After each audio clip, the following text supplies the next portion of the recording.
പ്രബോധനാസനത്തിന്റെ ചുമതലയിൽ ഈ തൃക്കുന്നൂർ സെമിനാരിയിൽ താമസിക്കാൻ തുടങ്ങിയിട്ട് 4 വർഷങ്ങൾ പിന്നിടുകയാണ്. അഭിമന്യ തിരുമേനി ഇതിന്റെ ചുമതലയേറ്റതിനു ശേഷം 5ാമത്തെ പെരുന്നാളാണ് ഈ ജനുവരിയിൽ നടക്കാൻ പോകുന്നത്. ഇതുവരെയുള്ള പെരുന്നാളുകൾ ഓരോ വർഷവും തിരുമേനിയുടെ നേതൃത്വത്തിൽ പൂർവാധികം ഭംഗിയായിട്ട് തന്നെയാണ് നടത്തപ്പെട്ടുകൊണ്ടിരുന്നത്. ഈ വർഷത്തെ പെരുന്നാളിന് തിരുമേനി ഏത് രീതിയിൽ നടത്തണം എന്നാണ് തിരുമേനിയുടെ ആഗ്രഹം? 4 വർഷം പിന്നിടുകയല്ല, 5 വർഷം പിന്നിടാൻ തുടങ്ങുകയാണ്. 6ലേക്ക് പ്രവേശിക്കാൻ പോകുന്നു. 5ാമത്തെ പെരുന്നാളാണ്. ഫെബ്രുവരി 25-ാം തീയതിയാണ് വന്നത്. ആ വർഷം ഞാൻ വന്ന വർഷത്തെ പെരുന്നാളിൽ സമയത്ത് പക്ഷേ റംബാച്ചനായി ഇവിടെ സംബന്ധിച്ചിരുന്നു. അങ്ങനെ വരുമ്പോൾ 6ാമത്തെ സംബന്ധിക്കലാണ് ഇതിനെ സംബന്ധിച്ചിടത്തോളം. എന്റെ നേതൃത്വത്തിൽ എന്ന് പറയുന്നതിനകത്ത് വലിയ പ്രസക്തിയില്ല. ദൈവമാണ് പിതാക്കന്മാരുടെ, അദ്ദേഹത്തിന്റെ പ്രിയപ്പെട്ട മക്കളുടെ ഓർമ്മ ദിവസം കൊണ്ടാടുവാൻ നമുക്ക് അനുഗ്രഹം തരേണ്ടത് ദൈവം തമ്പുരാനാണ്. ദൈവം തമ്പുരാന്റെ കൃപ കൂടെ ഉണ്ടായിരുന്നു എന്ന് ഞാൻ കരുതുന്നു, വിശ്വസിക്കുകയും ചെയ്യുന്നു. ഒത്തിരി മനുഷ്യർ അതിനുവേണ്ടി കണ്ണുനീരോട് പ്രാർത്ഥിക്കുന്നുണ്ട്. അതോടൊപ്പം തന്നെ എന്റെ പൂർണ്ണമായ വിശ്വാസം ഇവിടെ കവറിടുങ്ങിയിരിക്കുന്ന 4 പിതാക്കന്മാരും അവരുടെ ഓർമ്മ ദിവസത്തിൽ ഒരു അശാന്തി ഉണ്ടാകുന്നതിൽ സങ്കടപ്പെടുന്നവരാണ്. തീർച്ചയായും അവരുടെ പ്രാർത്ഥനയും അനുഗ്രഹം കൊണ്ട് എല്ലാം ഭംഗിയായി പോകും എന്ന് ഞാൻ പൂർണ്ണമായി വിശ്വസിക്കുന്നു. ഓരോ വർഷവും നമ്മൾ പ്രശ്നങ്ങൾ പരിഹരിക്കപ്പെട്ട് പൂർണ്ണതയിലെത്തുകയാണ് ചെയ്യുന്നത്. ആ ചാപ്പൽ ഇവിടുത്തെ മെത്രാപ്പോലീത്ത എന്ന നിലയിൽ എൻ്റെ പ്രൈവറ്റ് ചാപ്പലാണ്. അത് അടഞ്ഞു കിടക്കുന്നതിൽ എനിക്ക് വേദനയുണ്ട്. പക്ഷേ ഒരു പ്രശ്നം ഉണ്ടാക്കി ചാനലുകളൊക്കെ വാർത്ത സൃഷ്ടിച്ച് അവിടെ കയറി പറ്റുന്നതിനെക്കുറിച്ച് എനിക്ക് വലിയ താല്പര്യമില്ലാത്തതുകൊണ്ടാണ് എനിക്ക് ചിന്തിക്കാത്തത്. ദൈവം എല്ലാം മുറ പോലെ ഭംഗിയായി നടത്തിത്തരും. നമ്മൾ ഓർക്കേണ്ട ഒരു കാര്യമുണ്ട്. ദാനിയേലിന്റെ പുസ്തകത്തില് ദാനിയേലിന്റെ സഹോദരങ്ങളെ തീയിലിടുന്നത് വരെ ദൈവം മൗനമായിരുന്നതായിട്ട് കാണുന്നു. പക്ഷേ തീയിലിട്ട് കഴിഞ്ഞപ്പോഴാണ് പനിമഞ്ഞ് തെളിച്ചുകൊണ്ട് ഒരാൾ കൂടെ വരുന്ന ഒരു രോമാഞ്ചനകമായ കാഴ്ച കാണുന്നത്. വേദനയും പ്രയാസവും അതിന്റെ പാരമ്യത്തിലെത്തുമ്പോൾ അബ്രഹാം പിതാവ് ഇസ്ഹാക്കിനെ വെട്ടാൻ ഓങ്ങിയ കൈ തടയുന്നത് പോലെ നമുക്ക് വേദനയും പ്രയാസവും സൃഷ്ടിക്കുന്നവരെ ദൈവം തമ്പുരാൻ തടഞ്ഞുകൊള്ളും. സമാധാനം ഉണ്ടായിക്കൊള്ളും. പരിശുദ്ധ പിതാക്കന്മാരുടെ ഓർമ്മ അനുഗ്രഹമായി നടക്കുമെന്ന് ഞാൻ പൂർണ്ണമായി വിശ്വസിക്കുന്നു. അതുകൊണ്ട് തന്നെ ദൈവം ഇത് നടത്തിത്തരും. ഇതുവരെയുള്ള ഞാൻ വന്നതിന് ശേഷം എല്ലാ പെരുന്നാളുകളും ദൈവം തമ്പുരാൻ തന്റെ കൃപയാൽ നടത്തിത്തരികയായിരുന്നു. ഇതും അദ്ദേഹം അനുഗ്രഹമായും ഭംഗിയായും നടത്തും. വിഘടിത വിഭാഗത്തിന്റെ തലവൻ ഓർത്തഡോക്സ് സഭ അദ്ദേഹത്തിനെതിരെയും അല്ലെങ്കിൽ അദ്ദേഹത്തിന്റെ കയ്യിലിരിക്കുന്ന അദ്ദേഹത്തിന്റെ അവകാശപ്പെടുന്ന പള്ളികൾക്കും സ്ഥാപനങ്ങൾക്കുമെതിരെ നിരന്തരം കേസുകൾ കൊടുക്കുകയാണ് എന്ന് നിരന്തരമായി അദ്ദേഹം മാധ്യമങ്ങളുടെ എല്ലാം സമൂഹത്തെ തെറ്റിദ്ധരിപ്പിക്കുന്ന രീതിയിൽ പരത്തുന്നുണ്ട്. അഭിമന്യ തിരുമേനി ഇവിടെ വന്നതിന് ശേഷം അദ്ദേഹം പുതിയ കേസുകൾ അങ്ങ് തിരുമേനിയുടെ അധീനതയിലിരിക്കുന്ന തിരുമേനി മാനേജായിരിക്കുന്ന സ്കൂളിനും അതുപോലെ തന്നെ മലങ്കര ഓർത്തഡോക്സ് സുറിയാനി സഭയുടെ അങ്കമാലി ഭദ്രാസന ആസ്ഥാനമായ തൃക്കുന്നൂർ സെമിനാരിക്ക് വരെ കൊടുത്തതായിട്ടൊക്കെ അറിയുന്നു. അപ്പോൾ അദ്ദേഹത്തിന്റെ ഈ തരത്തിലുള്ള പ്രവർത്തനങ്ങളെ തിരുമേനി ഏത് രീതിയിലാണ് കാണുന്നത്? ഞാൻ പഠിച്ചിരുന്ന കാലത്ത് എന്റെ 3-4 വർഷം സീനിയറായി പഠിച്ച ഒരു വില്ലൻ കൊച്ചനുണ്ട്. അവന്റെ അതേ പേരുകാരനായ ഒരു പാവപ്പെട്ട കൊച്ചനും അവിടെ തന്നെ ഉണ്ടായിരുന്നു. ഈ വില്ലൻ പയ്യൻ ഇടയ്ക്കിടയ്ക്ക് കുസൃതരങ്ങൾ കാണിക്കും. അന്നൊരിക്കല് കുഞ്ഞുങ്ങൾക്കുണ്ടാക്കിയ കഞ്ഞിയില് ഉച്ചക്കഞ്ഞിക്കകത്ത് ഒരു പ്രാവിനെ ചത്തതിനെ കൊണ്ടിട്ടു. അന്വേഷിച്ച് വന്നപ്പോൾ ഒരേ പേര് ഇവർ 2 പേരിട്ട്. അന്വേഷിച്ച് വന്നപ്പോൾ അധ്യാപകർക്ക് കിട്ടിയ റിപ്പോർട്ട് ഈ പാവപ്പെട്ട കൊച്ചനായി ചെയ്തതെന്ന്. അവനൊരു ദരിദ്ര കുടുംബത്തിൽപ്പെട്ടവനാ. അവന് വേണ്ടി പറയാൻ ആരുമില്ല, അവന് വേണ്ടി പ്രവർത്തിക്കാനും ആരുമില്ല. അവസാനം അവൻ അടിയെല്ലാം കണ്ടു കഴിഞ്ഞിട്ടാണ് ഒരു സാറ് കണ്ടുകൊണ്ടിരുന്ന ഒരു സാറ് പിന്നീട് അവിടെ വരുന്നത്. ആ സാറ് വന്ന് പറയുകയാണ് ഇത് ചെയ്തത് മറ്റവനാണ്, ആ വില്ലനാണ്. നിരന്തരമായി പല പ്രാവശ്യം പീഡനമേറ്റതാണ് ഈ കൊച്ചുപയ്യൻ. അവസാനമാണ് ഇവൻ രക്ഷപ്പെട്ടത്. മറ്റു വില്ലൻ എപ്പോഴും രക്ഷപ്പെട്ടുകൊണ്ടിരുന്നില്ല, അവസാനം തോൽക്കുകയും ചെയ്തു. ഇത് ഞാൻ സംഭവം പറഞ്ഞാണ്, കഥയല്ല ഇത് പറഞ്ഞത്. എന്ന് പറഞ്ഞതുപോലെയാണ് ഇവിടുത്തെ ഇപ്പോഴത്തെ നടക്കുന്ന കേസ് തന്നെ നമുക്ക് അനുകൂലമായിട്ട് ഡിസ്ട്രിക്ട് കോർട്ടിൽ വിധി വന്നതാണ്. യഥാർത്ഥത്തിൽ ഒരു കോടതിയിലെ വിധി വന്നാൽ അത് നടപ്പിലെടുത്തെടുക്കുക. അത് അവർക്കെതിരെ ഒരു കേസ് വന്ന ഉടനെ അവർ തന്നെ നടത്തിയ കേസ് തോറ്റിട്ടും അവർ തന്നെ പ്രശ്നങ്ങൾ ഉണ്ടാക്കിക്കൊണ്ടിരുന്നു. നമുക്കൊന്നും ചെയ്യാൻ, ചാപ്പൽ എന്തെങ്കിലും ചെയ്യാൻ അനുവദിക്കാത്ത രീതിയിൽ ഖുർആൻ ചൊല്ലിക്കൊണ്ടിരുന്ന പട്ടക്കാരനെ ചീത്ത വിളിക്കുന്ന മനുഷ്യരെയാണെന്ന് കണ്ടത്. 3, 4, 5 പേരായി മുഷ്ടിയുദ്ധം കാണിച്ചു തന്നു. ഇപ്പോഴും ഈ അടുത്തിടെ ചില പത്രങ്ങളിൽ കണ്ടു, ഓർത്തഡോക്സ് സഭയും ഞാനും കേസ് കൊടുക്കുന്നു. അങ്കമാലി ഭദ്രാസനത്തില് വളരെയേറെ ആൾക്കാർ ഓർത്തഡോക്സ് പക്ഷത്ത് ഉണ്ടായിട്ടും അവിടെ ഒന്നും ഇപ്പം കേസിന് ഒരുങ്ങിയിട്ട് പോലുമില്ല, ചിന്തിച്ചിട്ട് പോലുമില്ല. എന്നിട്ടും അദ്ദേഹം പറയുന്നു അങ്കമാലി ഭദ്രാസനത്തിൽ കേസുകൾ കൊടുക്കുവാനായിട്ട് സഭ ഒരുങ്ങുകയാണ്, അതിന്റെ ഹോംവർക്കുകളെല്ലാം തീർത്തുവെന്ന്. പക്ഷേ ഈ അടുത്തിടയിൽ 2 കേസ് ഈ അരവനെക്കുറിച്ചും അതിനോട് ബന്ധപ്പെട്ടും അതുപോലെ തന്നെ സ്കൂളുകളോട് ബന്ധപ്പെട്ടും 2 കേസിൽ പുതുതായിട്ട് അവർ സമർപ്പിച്ചിട്ടുണ്ട്. അപ്പോൾ ആരാണ് വില്ലൻ? മനുഷ്യരെ പറ്റിക്കുവാനും സമൂഹത്തെ പറ്റിക്കുവാനും പ്രാർത്ഥനയുടെ അന്തരീക്ഷത്തിലെല്ലാം ദൈവ നീതിപ്രകാരം നടക്കുന്ന ചിന്തിക്കുന്നവനെ കരുതയിക്കുവാനും ചില പൊടിക്കുകകൾ കണ്ണുനീരും അതുപോലെ സൂത്രപ്പണികളിലൂടെയും ജനത്തെ പറ്റിക്കുകയും ചെയ്യുന്ന ഒരു വ്യക്തിയുടെ പ്രസ്താവനയോട് എങ്ങനെ പ്രതികരിക്കാനാണ് എനിക്കറിയില്ല. ദൈവം തമ്പുരാൻ തന്നെ ഇതിന് ന്യായം വിധിക്കട്ടെ എന്ന് മാത്രമേ എനിക്ക് പറയാനുള്ളൂ. ഏതായാലും തൽക്കാലം നമ്മളാരും കേസുകളൊന്നും പുതുതായിട്ട് കൊടുത്തിട്ടില്ല. ഇപ്പോൾ അങ്കമാലി ഭദ്രാസനം ഏറ്റവും കൂടുതൽ ഉള്ളത് അദ്ദേഹം കൊടുത്തിട്ടുള്ള തലവൻ 2005 മുതൽ അദ്ദേഹം നിരന്തരം പറയുന്നതാണ്, അദ്ദേഹത്തിന്റെ കയ്യിൽ തൃക്കുന്നത്ത് സെമിനാരിയെ സംബന്ധിച്ചുള്ള രേഖകളുണ്ട്, അദ്ദേഹം അത് ഹാജരാക്കും, അത് ഹാജരാക്കുമ്പോൾ കാവൽക്കാരായ ഓർത്തഡോക്സുകാർ ഇവിടെ നിന്നും ഇറങ്ങിത്തരണമെന്ന് 2005 മുതൽ അദ്ദേഹം പറയുന്നതാണ്. ഇതുവരെയും ഇങ്ങനെ ഇത്തരത്തിലുള്ള ഏതെങ്കിലും രേഖകൾ എവിടെയെങ്കിലും ഹാജരാക്കിയിട്ടുള്ളതായി തിരുമേനിക്ക് അറിവുണ്ടോ? മുമ്പ് ഞാൻ പറഞ്ഞതുപോലെയാ, ഇത്രയും സൂത്രം പറയാനും പ്രയോഗിക്കാനും പറ്റുന്ന ഒരാളെ കണ്ടിട്ടില്ല. അദ്ദേഹം അതിന് മിടുക്കന. ദൈവം അങ്ങനെ ഒരു കഴിവ് അദ്ദേഹത്തിന് കൊടുത്തിട്ടുണ്ട്. അത് നല്ല രീതിയിൽ പ്രയോജനം കൊള്ളായിരുന്നു. ഈ ഇത്രയും നാളും പറഞ്ഞുകൊണ്ടിരുന്ന രേഖകളുണ്ട് ഹാജരാക്കുമെന്ന്. ഈ കോടതി കേസ് പറയുമ്പോൾ പിന്നെ ഈ രേഖകൾ അവർക്കങ്ങ് ഹാജരാക്കരുത്. ഞാൻ അത് ചെയ്തില്ല ഇതുവരെയും. ഇപ്പം പറയുന്നു ഈ അടുത്തിടെ ഒരു പ്രസ്താവന ഉണ്ടു, അദ്ദേഹത്തിനോട് ബന്ധപ്പെട്ട ആരോ പ്രസ്താവന ഇറക്കി നമ്മൾ രേഖ ഹാജരാക്കുക. നമ്മൾ രേഖ ഹാജരാക്കിയതുകൊണ്ടാണ് കോടതിയിൽ നിന്ന് ഇവിടെ 2003 നമുക്ക് അനുകൂലമായ ഒരു വിധി കിട്ടിയത്. നമ്മൾ യഥാർത്ഥമായ രേഖകൾ ഹാജരാക്കിയിട്ടുണ്ട്. നമ്മൾ അതിനെക്കുറിച്ച് ഇങ്ങനെ ഇടയ്ക്കിടയ്ക്ക് പത്രസമ്മേളനം നടത്തി ജനത്തിന്റെ ഇടയിൽ സ്വസ്ഥത കെടുത്തേണ്ട ആവശ്യങ്ങളൊന്നുമില്ല. ഹാജരാക്കേണ്ട അടുത്ത് രേഖ ഹാജരാക്കുക. അവർക്ക് എന്തെങ്കിലും ഹാജരാക്കാനുണ്ടെങ്കിൽ അവർ രേഖ ഹാജരാക്കട്ടെ. നിയമലോകം പുതുതുണ്ടെങ്കിൽ അത് ഹാജരാക്കാനായിരിക്കും അവർ ഇപ്പം പുതുതായിട്ട് 1-2 കേസുകൾ കൊടുത്തേക്കുന്നത്. എനിക്കറിയില്ല എന്തിനാണ് അത് ചെയ്തത്. ഇതുവരെയും ഒരു രേഖയും അവരിതിന് എനിക്ക് കാണാൻ പാകത്തിന് ഹാജരാക്കിയിട്ട് കാണാൻ. ഒരു വശത്തിലൂടെ കേസുകളൊന്നും സഭയിൽ സമാധാനം ഉണ്ടാകുന്നതിന് ശാശ്വത പരിഹാരമല്ല, വഴക്കുകളിലൂടെയോ അല്ലെങ്കിൽ മൽപ്പിടുത്തങ്ങളിലൂടെയോ ഇത് തീരുകയില്ല. മധ്യസ്ഥ ശ്രമങ്ങളിലൂടെ മാത്രമേ, അതായത് കോടതി വിധിക്ക് കോടതി വിധികളെല്ലാം മാറ്റിവെച്ചുകൊണ്ട് മധ്യസ്ഥ ശ്രമങ്ങൾ, മറ്റു മധ്യസ്ഥർ നടത്തുന്ന ചർച്ചകളിലൂടെ മാത്രമേ ഇത് പരിഹരിക്കാൻ കഴിയൂ എന്നാണ് അത് നിരന്തരമായിട്ട് പറഞ്ഞുകൊണ്ടിരിക്കുന്നത്. ഇത്തരത്തിൽ ഏതെങ്കിലും പ്രശ്നങ്ങൾ തീർന്നതായിട്ട് തിരുമേനിക്ക് അറിവുണ്ടോ? ഏതെങ്കിലും മധ്യസ്ഥ ശ്രമത്തിന് വിധേയപ്പെട്ടതായിട്ട് നമുക്ക് പറയാൻ ഒക്കുമോ? കടമറ്റമ്പള്ളി അടുത്തിടയ്ക്ക് ഉള്ളതല്ലേ, അവിടെ ഒരു പൊതുധാരണയായിരുന്നു കേസിന്റെ അന്തിമ വിധി വരെ 2 കൂട്ടരും മാറി മാറി ശുശ്രൂഷകൾ നടത്താൻ. അവിടെ അതിക്രമിച്ച് കയറി 10:30 എങ്ങനെയാ കുർബാന നടത്താൻ പറ്റുന്നത്? ഒരു പ്രായമായ വ്യക്തിയാണെന്ന് കരുതേണ്ടയാള് 10:30ക്കും 11 മണിക്കും പോയി കുർബാന ചൊല്ലി ഏതായിട്ട് നാം കാണുന്നു. അവിടെ കുർബാന അങ്ങനെ ചൊല്ലാൻ പറ്റുന്ന സംഗതിയല്ല. അദ്ദേഹം മധ്യസ്ഥ ശ്രമത്തിന് സമ്മതിക്കുന്ന ആളാണെങ്കിൽ കളക്ടറുടെ പേരിൽ മധ്യസ്ഥയിലെടുത്ത തീരുമാനത്തിൽ വിധേയപ്പെടേണ്ടതാണ്. അദ്ദേഹം ചെയ്യുന്നില്ലെന്ന് ഉറപ്പാണ്. അദ്ദേഹം പത്രമാധ്യമങ്ങളിലൂടെ കരഞ്ഞും മുട്ടക്കുത്തിയിരുന്നും പറയും ഞാൻ മധ്യസ്ഥത്തിന് സമ്മതിക്കുന്നു. സുപ്രീം കോടതി ആദ്യം മധ്യസ്ഥനെ വെച്ചത്. ബഹുമാനപ്പെട്ട സുപ്രീം കോടതി ബഹുമാനപ്പെട്ട റിട്ടയർഡ് ജഡ്ജ് മളിമേട്ടിനെയാണ് മധ്യസ്ഥനായിട്ട് ആദ്യമായിട്ട് വെച്ച് തീർക്കാൻ വെച്ചത്. എന്നിട്ട് അസോസിയേഷൻ വിളിച്ചുകൂട്ടുകയും ചെയ്തു. അദ്ദേഹത്തിന്റെ നിരീക്ഷണത്തിൽ 2 കൂട്ടരും പൈസ അടയ്ക്കുകയും ചെയ്തു. വിഘടിതാവും നമ്മളും പൈസ അടച്ചു നിരീക്ഷകന്റെ ചെലവിലേക്ക്. എന്നിട്ട് പിന്നെ എന്തേ 2002 ഒരു പുതിയ ഭരണഘടന തട്ടിക്കൂട്ടിയവർ. എന്നിട്ട് അതിന് വരാതിരുന്നു. അവരാണ് ബഹുഭൂരിപക്ഷമെങ്കിലും വന്ന് അവർ കാര്യം നടത്തണ്ടേ?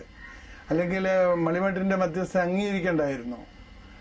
മധ്യസ്ഥ എന്ന് പറയുന്നത് മനുഷ്യന്റെ കണ്ണിൽ പൊടിയിടാൻ കാണിക്കുന്ന ഒരു സൂത്രമെന്ന് മാത്രമേ അതിന് കണക്കാക്കാനൊക്കെയുള്ളൂ. അത് കാലം ചെയ്ത ഗ്രിഗോറിയസ് ശ്രീമേനി പറഞ്ഞ കാര്യം ഞാൻ ഇതിനു മുമ്പ് പറഞ്ഞിട്ടുള്ള പ്രാർത്ഥിക്കാം മക്കളെ എന്ന് പറഞ്ഞു പോകും. പ്രാർത്ഥിക്കത്തുമില്ല. ഒന്നുകിൽ അദ്ദേഹം പ്രാർത്ഥിക്കുന്നില്ല, അദ്ദേഹം പ്രാർത്ഥിക്കുന്ന അല്ലെങ്കിൽ കേൾക്കുന്നില്ല. അത് എനിക്ക് എടുത്ത് വീണ്ടും ഒരിക്കലൂടെ പറയാനായിട്ടുള്ളൂ. അതായത് മധ്യസ്ഥ ശ്രമത്തിന് വിധേയപ്പെടുന്ന കോലഞ്ചേരിയിലെ കഴിഞ്ഞ പ്രാവശ്യം തന്നെ അവിടുത്തെ പ്രവർത്തകർ ഗവൺമെന്റ് നിയമിച്ച മധ്യസ്ഥന്മാർക്ക് അവർ പറഞ്ഞ പലതും അംഗീകരിച്ചതാണ്. അവസാനം ഇതുപോലെ ഇത് തന്നെയാണ് സംഭവം ഉണ്ടായത്. പിന്നെ അവസാനം ഒരു തീരുമാനവും അറിയിച്ചില്ല. അത് അദ്ദേഹത്തിന്റെ ഒരു സൂത്രപ്പണിയുടെ വേറൊരു പണിയാണ്. എന്തോ ചെയ്യാനാ? കോലഞ്ചേരിയിലെ സമരത്തിനാണെങ്കിലും കഴിഞ്ഞ ദിവസം തന്നെ കടമറ്റത്തുണ്ടായ പ്രശ്നങ്ങൾ, കടമറ്റത്ത് അദ്ദേഹം കുർബാന ചെല്ലാൻ എത്തിയത് ആംബുലൻസിലാണെന്നാണ് കേട്ടത്. അദ്ദേഹം ആംബുലൻസിൽ വന്ന് പെട്ടെന്ന് പള്ളിയിലേക്ക് ഓടിക്കേറി അവിടെ നമ്മൾ കുർബാന ചൊല്ലി ഇറങ്ങുന്നത് തൊട്ടുപുറകെ തന്നെ വന്ന് കയറി. അങ്ങനെ അദ്ദേഹം ആംബുലൻസിൽ നടക്കുന്നത് അദ്ദേഹം വളരെ ക്ഷീണിതനായിട്ട് കൂടി ഈ സഭയുടെ പ്രവർത്തനങ്ങളിൽ അദ്ദേഹം ഉത്സാഹിതനാണെന്ന് സാധാരണ ജനങ്ങളെ പറ്റിക്കാനാണോ എന്നൊരു സംശയം നമുക്ക് പല സമയത്തുണ്ടാകുന്നുണ്ട്. തിരുമേനി ഇതിനെ എങ്ങനെ കാണുന്നത്? അത് അദ്ദേഹത്തിന്റെ ഒരു പുതിയ ഇടവിന്റെ മാർഗമാണ് ഈ ആംബുലൻസ് പ്രയോഗം. ഈ അടുത്തിടെ ഒരു MLA എന്നോട് പറഞ്ഞു, എന്തോരും പ്രായമായ എന്തോരു ക്ഷീണിതനായ അദ്ദേഹം ഇങ്ങനെ പട്ടിണി കിടക്കുന്നത്. അദ്ദേഹത്തിന്റെ പട്ടിണി കിടപ്പിനെ കുറിച്ചും ഉപവാസത്തെക്കുറിച്ചും ഇവിടെ നമ്മുടെ ഈ ആലുവ ദേശത്തുള്ള സംസാരങ്ങൾ ഞാൻ പറയാതെ നിങ്ങൾക്ക് എല്ലാവർക്കും അറിയാവുന്ന അദ്ദേഹത്തിന്റെ ഉപവാസം, ഇത്രയും നാളത്തെ ഉപവാസം, അതൊരു വേറൊരു അടവായിരുന്നു. ഇപ്പോഴത്തെ പുതിയ അടവാണ് ആംബുലൻസിൽ വരിക. കാണുന്ന പാവപ്പെട്ട ജനം വിചാരിക്കും, ദൈവമേ ഈ ക്ഷീണിതനായ രോഗിയായ അവശനായ ഒരു വ്യക്തിയെ ഇത്രയും കഷ്ടപ്പെടുന്നത് ശരിയാണ്.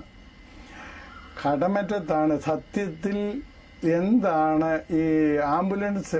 ഒരു ആംബുലൻസ് അല്ല വരുന്നത്, പുറകെ ഒരു 3-4 ആംബുലൻസ് കൂടെ ഉണ്ടെന്നുള്ളത് ഓർക്കണം.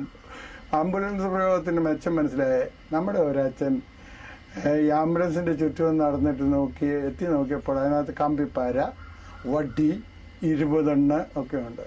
എന്തിനാണാവോ ഇതിനകത്ത് ഇതൊക്കെ ഉപയോഗിച്ചിരിക്കുന്നത്? അച്ഛനത് സംശയം തോന്നി. അദ്ദേഹത്തിന് പരിചയമുള്ള ഒരു പോലീസ് ഓഫീസറെ വിളിച്ചു, സാർ ഇങ്ങനെ ഒരു സംഭവം കാണുന്നല്ലോ എന്ന് പറഞ്ഞില്ല, ഞാൻ അന്വേഷിക്കാമെന്ന് പറയുകയും ആ നിമിഷം തന്നെ ഈ ആംബുലൻസ് എല്ലാം അപ്രത്യക്ഷമാവുകയും ചെയ്തു. ഇപ്പൊ ആംബുലൻസ് എന്തിനാണെന്ന് മനസ്സിലായല്ലോ. ഇത് സാമാന്യ ജനത്തിന് ഈ അക്രമവും അതുപോലെ തന്നെ ക്രൂരതയും കാണിക്കാനുള്ള മനുഷ്യർക്ക് ഒരു പുതിയ സംവിധാനം, എങ്ങനെയാണ് ഗുണ്ടായുസം കാണിക്കാൻ പറ്റുക എന്ന് കാണിക്കാനുള്ള നല്ലൊരു തെളിവാണത്. അതിന് ഉദാഹരണമല്ലേ കണ്യാട് തെരപ്പ് വേണ്ടത്. കണ്യാട് തെരപ്പ് ആരെയാ? പോലീസുകാരനെ അതല്ലേ? അതെവിടുന്നാ വന്നേ? അതല്ലെങ്കിൽ ഒരു വലിയ കമ്പി പിടിയും പിടിച്ചോണ്ട് ഒരാൾക്ക് അങ്ങോട്ട് കയറി നോക്കത്തില്ലല്ലോ. ഇതുപോലെ എന്തെങ്കിലും മാർഗത്തിൽ കൊണ്ടുവന്നായിരിക്കണം. എന്നിട്ട് അന്ന് പറഞ്ഞു ആ പോലീസുകാർ തെറ്റി വീണതാണോ, എണ്ണയെ തള്ളി വീണതാണോ, കള്ളുപിടിച്ചേരി വീണതാന്നൊക്കെ പറഞ്ഞു. സത്യത്തിൽ ഗുണ്ടായിസമാണ്. എന്റെ ഈ അങ്കമാലി ഭദ്രാസനത്തിലെ പള്ളികളിൽ പലതും അദ്ദേഹം കസ്റ്റഡിയിൽ വെച്ചിരിക്കുന്നത് ഗുണ്ടായിസത്തിന്റെ പുറത്താണ്. TM വർഗീസിന്റെ വാർഷികം കഴിഞ്ഞിട്ടിരിക്കുകയാണ്. അദ്ദേഹത്തിന്റെ അനുസ്മരണം അടുത്ത ഞായറാഴ്ച നടത്തുകയാണ്. ഈ സമയത്ത് എനിക്ക് വേദനയോടെ പറയാനുള്ളത്, അദ്ദേഹത്തെ ഏത് മാർഗത്തിലൂടെ അദ്ദേഹം തല ഊരിയാലും ദൈവം അദ്ദേഹത്തെ ഈ കാര്യത്തിൽ ശിക്ഷിക്കുമെന്ന് ഉറപ്പാണ്. അദ്ദേഹം അറിഞ്ഞ് ചെയ്തതല്ലെങ്കിൽ ദൈവം തമ്പുരാൻ പൊറുക്കട്ടെ എന്ന് മാത്രമേ പറയാനുള്ളൂ. അറിഞ്ഞാണ് ഇത് സംഭവിച്ചെങ്കിൽ, അറിഞ്ഞു തന്നെയാണെന്നാണ് പൂർണ്ണമായ വിശ്വാസം. അതിനുള്ള പല തെളിവുകളുമുണ്ട്. അദ്ദേഹം പലർക്കും പണം കൊടുത്തതായിട്ടും കേൾക്കുന്നുണ്ട്. എന്തിരുന്നാലും ഈ ഗുണ്ടായിസം ആത്മീയ പിതാക്കന്മാർ ഉദ്ദേശിക്കുന്ന ആത്മീയ കാര്യങ്ങൾ ചെയ്യാനാണ്, അല്ലാതെ ഗുണ്ടായിസം നടത്തുവാനും ഗുണ്ടാ രീതിയിലുള്ള സമരമാർഗം പ്രയോഗിക്കാനുമല്ല. ആത്മീയ പിതാക്കന്മാർ സമരം ചെയ്യുന്നെങ്കിൽ നമ്മൾ കോലഞ്ചേരി നമ്മുടെ പരിശുദ്ധ ബാവാതിരുമേനി ഗാന്ധിയൻ മാർഗത്തെ ഉപയോഗിച്ച്, അല്ലാതെ അവിടെ ഗുണ്ടാകളെയൊന്നും ഉപയോഗിച്ചില്ല, അല്ലെങ്കിൽ പണം കൊടുത്ത ആരെങ്കിലും വശീകരിച്ചില്ല. തോൽക്കുമ്പം കോടതിയെ തെറി വിളിക്കുകയും അതും പഠിപ്പിച്ചത് സത്യത്തിൽ അദ്ദേഹം അദ്ദേഹത്തിന്റെ ആൾക്കാരുമാണ്. തോക്കുമ്പോൾ കോടതിയെ തെറി വിളിക്കുക. കോടതി നിഷ്പക്ഷമായ ഒരു സ്ഥാപനമാണ്.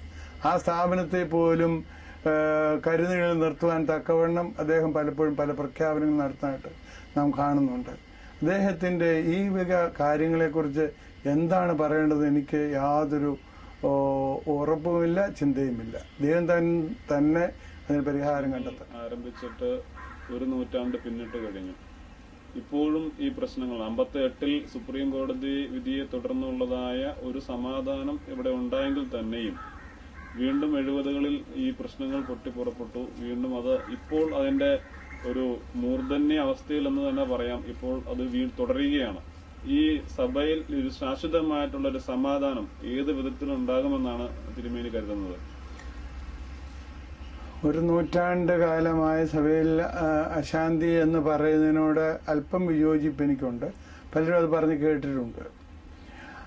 ആദ്യം പ്രശ്നം തുടങ്ങുന്നത് ഇവിടെ സ്വയം സുരക്ഷിതത്വമുള്ള ഭരണ സംവിധാനം വേണമെന്നുള്ള നമ്മുടെ ആഗ്രഹവും അതിനെ എതിർത്തും അനുകൂലിച്ചിരുന്ന കുറെ മനുഷ്യരുടെ ഇതേ ഉള്ളായിരുന്നു. പക്ഷെ 58 സമാധാനമായപ്പോൾ നമ്മുടെ ഇവിടെ കവർ ചെയ്തിരിക്കുന്ന വിശുദ്ധനായ വൈലിപ്പറമ്പ് ഗ്രിഗോറിയോസ് തിരുമേനി ഇറക്കി കൽപ്പന 1934 ഭരണഘടന അനുസരിച്ച് കൊച്ചുമദ്രാസനക്കാരനായ ഞങ്ങളുടെ തിരുമേനിയായിരുന്നു പൗലോസ് മാർ സെവേറിയോസ് തിരുമേനി മറുഭാഗത്ത് നിന്നിരുന്നുവെങ്കിലും ഇങ്ങോട്ട് വരുമ്പോൾ അദ്ദേഹം പറഞ്ഞു, ഞാൻ മുന്നോട്ട് വെച്ച കാല് പിന്മാറ്റിയില്ലെന്ന. പഴയ പിതാക്കന്മാർ യോജിപ്പിനെ അത്രമാത്രം ഹാർദവമായിട്ട് സ്വീകരിച്ചവരാ. അവരതിനുവേണ്ടി പ്രാർത്ഥിക്കുകയും പ്രവർത്തിക്കുകയും ചെയ്തവരാ. ഇപ്പം രണ്ടാമത്തെ കേസ് ചിലരുടെ വ്യക്തി താല്പര്യങ്ങൾക്ക് വേണ്ടിയാ. ഇപ്പം വിഘടിത വിഭാഗത്തിന്റെ തലവനായ അദ്ദേഹം കോലഞ്ചേരിയിൽ കുർബാന ചൊല്ലരുതെന്ന് പരിശുദ്ധനായ ഔഗേംബാവ, സ്ഥാനത്തിന് വേണ്ടി പറയുന്നതല്ല, പരിശുദ്ധൻ, അദ്ദേഹത്തിന്റെ ജീവിതം കൊണ്ട് തന്നെ അദ്ദേഹം വിശുദ്ധനായിരുന്നു. അദ്ദേഹം പറഞ്ഞു, അച്ഛൻ കുറച്ചു നാളത്തേക്കിന് കോലഞ്ചേരി ഹോസ്പിറ്റൽ കുർബാന ചൊല്ലണ്ട എന്നൊരു നടപടിയുടെ കാരണമായിട്ട് പറഞ്ഞതാണ്. വളരെ ഒരു സാധാരണഗതിയിൽ ഇന്ന് പിതാക്കന്മാരാണെങ്കിൽ അങ്ങനെയുമല്ല, മുടക്കി മാറ്റിയാണ് വേണ്ടത്. ചൊല്ലണ്ട എന്ന് പറഞ്ഞപ്പോൾ ഈ വൃദ്ധനെ ഞാൻ ഇറക്കുമെന്ന് പറഞ്ഞാണ് അദ്ദേഹം പ്രതിജ്ഞയെടുത്തത്. മാത്രമല്ല, കഴിഞ്ഞ വഴക്കെന്ന് പറയുന്ന 58 മുമ്പുള്ള വഴക്കിന് കാലത്ത് അദ്ദേഹം ഓർത്തഡോക്സ് സഭയുടെ പള്ളികളിലാണല്ലോ ചൊല്ലിയത്. അദ്ദേഹത്തിന് പിന്നെ എന്ത് പാത്രികസ് ബന്ധം? അങ്ങനെ ഇരുന്ന ഒരാൾ ഇപ്പോൾ എന്തുകൊണ്ട് ഇങ്ങനെ വന്നു? വ്യക്തി താല്പര്യം. അദ്ദേഹത്തിന് വ്യക്തി താല്പര്യം മാത്രമല്ല, ഈ വടക്കന്മാർ ചില ആൾക്കാരുടെ വ്യക്തി താല്പര്യങ്ങളും അതിനകത്തുണ്ടായിരുന്നു. അതിൽ പാവപ്പെട്ട മനുഷ്യർ ബലിയാടായി എന്ന് മാത്രമേ നമുക്ക് ചിന്തിക്കുവാനായിട്ടുള്ളൂ. ഞാൻ അതിനെ കൂടുതലായിട്ട് ഒന്നും പറയുന്നില്ല. എന്ത് തന്നെയായിരുന്നു ഈ കഴിഞ്ഞ നൂറ്റാണ്ടിലെ വഴക്കെന്ന് പറയുന്നതിനോട് എനിക്ക് താല്പര്യക്കുറവുണ്ട്. 70-ലുണ്ടായത് വേറെയാണ്. അതിന് പരിശുദ്ധ മാർത്തോമാ ശ്ലീഹായെ കൂട്ടുപിടിച്ചെന്ന് മാത്രമേ ഉള്ളൂ, സിംഹാസനവും മറ്റും പറഞ്ഞ്. എനിക്ക് ഇതെങ്ങനെ തീരും എന്നുള്ളതിനെ കുറിച്ച് എനിക്ക് പറയാനുള്ള ഒരൊറ്റ കാര്യം മാത്രമല്ല, സ്വർഗീയ നീതി ഇവിടെ നടപ്പാകണം, ദൈവിക നീതി നടപ്പാകണം. എനിക്ക് ഇത് കേൾക്കുകയോ അല്ലെങ്കിൽ ഈ സഭയെക്കുറിച്ച് ചിന്തിക്കുകയോ ചെയ്യുന്ന എല്ലാവരോടും പറയാനുള്ളത്, നിങ്ങൾ കണ്ണുനീരോട് പ്രാർത്ഥിക്കുക. കണ്ണുനീരോട് പ്രാർത്ഥിച്ചാൽ പ്രതിഫലം തരും, സ്വർഗത്തിലെ ദൈവം തരും. അതുകൊണ്ട് കണ്ണുനീരോടുകൂടി പ്രാർത്ഥിക്കണം എന്നൊരു അപേക്ഷയാണ് എനിക്ക് വയ്ക്കാനുള്ളത്. അത് മാത്രമാണ് വയ്ക്കാനുള്ളത്. നമ്മുടെ കഴിവിലോ നമ്മുടെ സാമർഥ്യത്തിലോ നമ്മുടെ എന്തെങ്കിലും മുഷ്ടിയുദ്ധത്തിലോ നമുക്ക് ജയിക്കാൻ കഴിയില്ല. 37-ാം സങ്കീർത്തനക്കാരൻ പറയുന്നുണ്ട്, ദുഷ്ടൻ സ്വദേശീയമായ പച്ചവർഷം പോലെ തഴിക്കും. പിന്നെ ഞാൻ അതിലെ പോയപ്പോൾ അവന്റെ പൊടി പോലും കണ്ടില്ല എന്ന്. ചില സമയത്ത് ചില ദുഷ്ടതകൾ തഴയ്ക്കും. അത് സമൂഹത്തിൽ ചില ദുഷ്പ്രവർത്തനങ്ങൾ ഉണ്ടാക്കുകയും ചെയ്യും. ഇപ്പോഴത്തെ ഈ പ്രശ്നങ്ങളെല്ലാം സമൂഹത്തിലും പല ദുഷ്പ്രവണതകൾ ഉണ്ടാക്കുന്നുണ്ട്. ആ ദുഷ്പ്രവണതകളെല്ലാം മാഞ്ഞ് ദൈവീക നീതി നടപ്പാക്കുവാൻ നമുക്ക് മുട്ടിപ്പായിട്ട് പ്രാർത്ഥിക്കാം. ഈ സഭ ഒന്നായി തീരേണ്ടതിന് നമുക്ക് പ്രാർത്ഥിക്കാം. പണത്തിലൂടെ മെത്രാപ്പോലിത്തന്മാരെ വാഴിക്കുകയും സഭയിൽ അക്രമങ്ങൾ അഴിച്ചുവിടുകയും ചെയ്യുന്ന, ഞങ്ങൾ നീതിക്ക് വേണ്ടി നിൽക്കുമെന്ന് പറയുകയും അനീതി പ്രവർത്തിക്കുകയും ചെയ്യുന്ന ദുഷ്ട പ്രവർത്തനങ്ങളിൽ നിന്ന് ഈ സഭ രക്ഷിക്കപ്പെടണമെങ്കിൽ ദൈവത്തിന്റെ നീതി മാത്രമേ ഉള്ളൂ. നീ അതല്ല, നമ്മുടെ വാക്കിലും പ്രവൃത്തിയിലും എന്തെങ്കിലുമൊക്കെ കുറവുകളും കുറ്റങ്ങളും ഉണ്ട്, ദൈവമേ പൊറുക്കണമെന്ന് അപേക്ഷിക്കുകയും അവയെ തിരുത്തുവാൻ വിക്കനായ മോശയ്ക്ക് അഹ്റോനെ കൊടുത്തനായ ദൈവം തമ്പുരാൻ നമുക്ക് പരിശുദ്ധാത്മാവിനെ തരട്ടെ എന്ന് പ്രാർത്ഥിക്കുകയാണ്. എല്ലാ അനുഗ്രഹങ്ങളും നേരുന്നു. മാത്രമല്ല, വീണ്ടും ഒരിക്കലൂടെ അടുത്ത 25-ലും 26-ലും നടക്കുന്ന പെരുന്നാൾ ആ പരിശുദ്ധ പിതാക്കന്മാരുടെ സ്ഥാനത്തിനും മാനത്തിനും അനുസരിച്ച് ആവാൻ പ്രത്യേകിച്ച് ഓർക്കണം. ഇവിടെ കബറടങ്ങിയ പിതാക്കന്മാരെ കുറിച്ചൊരു വാക്ക് പറയുകയാണ് ഞാൻ. ഇവിടെ ആദ്യം അടങ്ങിയിരിക്കുന്ന തിരുമേനി അത്താനാസ്യോസ് തിരുമേനി, പൗലോസ് മാർ അത്താനാസ്യോസ് തിരുമേനി പരിശുദ്ധ പരിമള തിരുമേനിയോട് വാഴിക്കപ്പെട്ട ആളാണ്. അത് നമ്മൾ അറിയണം. ഇവിടെ തന്നെ മെത്രാപ്പൊലിത്തന്മാരെ വാഴിക്കണമെന്നുള്ള ഉത്സാഹത്തോടെയാണ് പരിശുദ്ധ പരിമള തിരുമേനിയും അത്താനാസ് തിരുമേനിയും അൽവാറിയസ് മാർ യൂലിയോസിനെയും റീനി മിലാത്തിയെയും ഒക്കെ മെത്രാച്ചന്മാരായി വാഴിച്ചത്. അത്രയ്ക്ക് നമ്മുടെ ദേശത്ത് സ്വാതന്ത്ര്യവും അതുപോലെ തന്നെ ഇവിടെ എല്ലാം ചെയ്യാനുള്ള കരുത്തുണ്ടാകണം വിചാരിച്ച ആളാണ് അദ്ദേഹം. രണ്ടാമത്തെ അദ്ദേഹവും ശ്രേഷ്ഠനും പരിശുദ്ധനുമാണെന്ന് ഞാൻ പറയാതെ തന്നെ നിങ്ങൾക്ക് എല്ലാവർക്കും. മൂന്നാമത് 1934 ഭരണഘടന നടപ്പിലാകണമെന്ന് വിശ്വസിച്ച ആളാണ്. നാലാമത്തെ ഏബലോസ്രമേനി സംബന്ധിച്ചിടത്തോളം നമുക്കറിയാം, പള്ളികളിൽ അശാന്തി ഉള്ളിടത്ത് പോകരുത്. പല പള്ളികളിലും അച്ഛന്മാരും ജനങ്ങളും വന്ന് വിളിച്ചത് പെരുന്നാളുകൾക്കും മറ്റു കാര്യങ്ങൾക്കും തിരുമേനി ഭയപ്പെടേണ്ട. തിരുമേനി പറഞ്ഞൊരു വാക്കാണ്, കേസ് എളുപ്പം തീരും, ദൈവനീതി നടക്കട്ടെ, അത് കഴിഞ്ഞിട്ട് ഞാൻ വന്നോളാമെന്ന്. അദ്ദേഹത്തിന് കഴിഞ്ഞില്ല. അദ്ദേഹത്തിന്റെ ആത്മാവിന് സമാധാനം കിട്ടത്തക്കവണ്ണം ദൈവം തമ്പുരാൻ തന്റെ നീതി നടപ്പാക്കട്ടെ എന്ന് പ്രാർത്ഥിച്ച് ഞാൻ വാക്കുരുക്കുന്നു. നിങ്ങൾക്കെല്ലാവർക്കും ക്രിസ്മസിന്റെ അനുഗ്രഹങ്ങളും കൃപയും നേർന്നുകൊണ്ട് വാക്കുരുക്കുന്നു. ബലഹീനനായ എനിക്ക് വേണ്ടിയും ഈ ഭദ്രാസനത്തിന് വേണ്ടിയും എന്നെ കേൾക്കുന്ന എല്ലാവരും മുട്ടിപ്പായി പ്രാർത്ഥിക്കണമേ എന്ന് അപേക്ഷിച്ച് വാക്കുചേർക്കുന്നു.